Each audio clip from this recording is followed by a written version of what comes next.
Hello language learners, it's Maddie here from English with Maddie, and once again I am here to introduce you to a new episode of the Real Talk interview series. Today I am going to be introducing you to one of my dearest friends that I have known since I was in college. My friend Amber is also an English teacher, though she has studied much longer and has much more experience than I do. I cannot wait for you to hear all of her stories. As you are listening to Amber talk and introduce herself and her life, I want you to be paying attention to two specific things.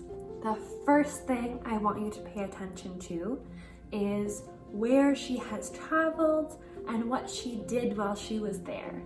The second thing I want you to be paying attention to is what she recommends when learning another language. Amber also has experience both in teaching and in learning a language herself, so she is a great person to get advice from about language.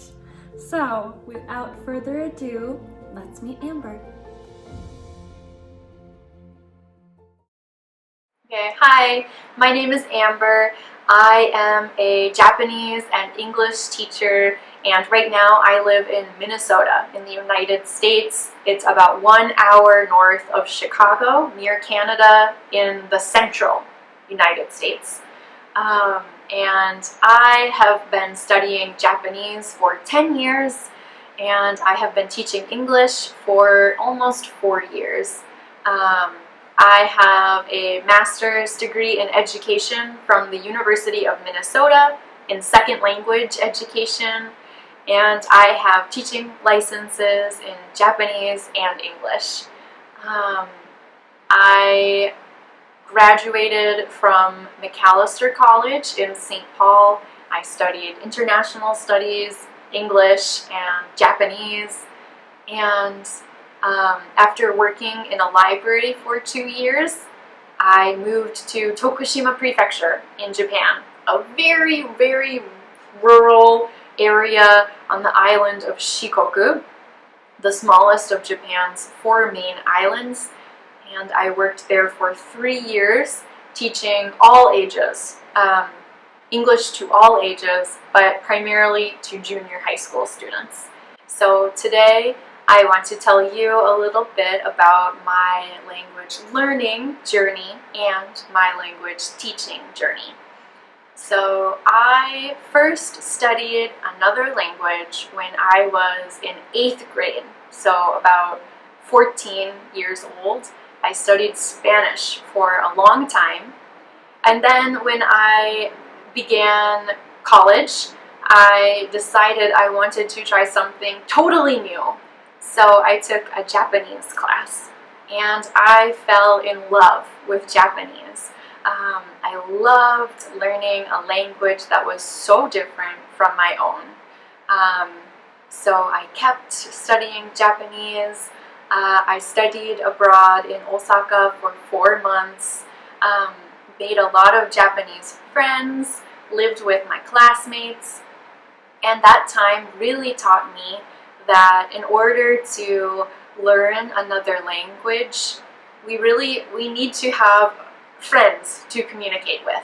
I think that people in our lives are very important, and if we have friends or a host mother or a teacher who we naturally want to communicate with, then it allows our minds to absorb more. I remember years later, when I lived in Japan, I worked as an English teacher for 3 years in Tokushima Prefecture. I was trying to remember the word sumi, which is the Japanese word for charcoal. And I wrote sumi, sumi, sumi, sumi, sumi, sumi, sumi over and over again in my notes. And by the next day, I had forgotten it.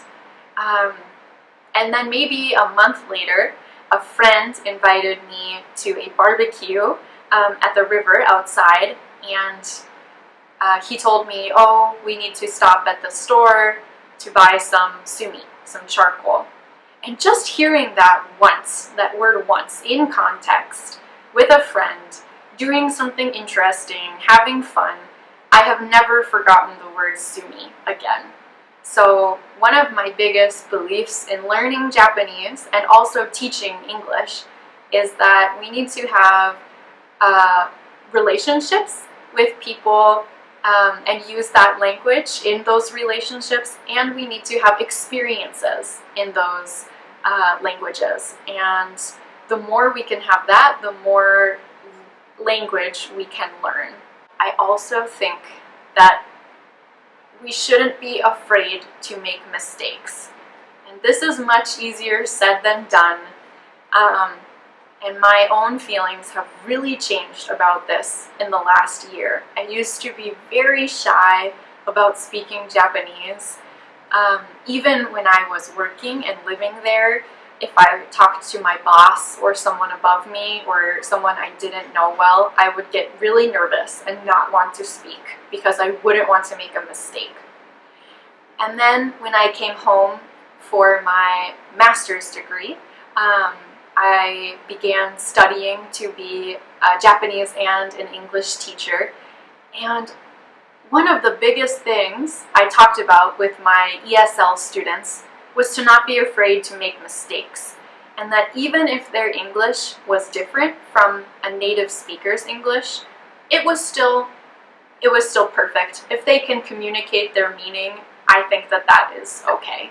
We don't all have to talk like native speakers.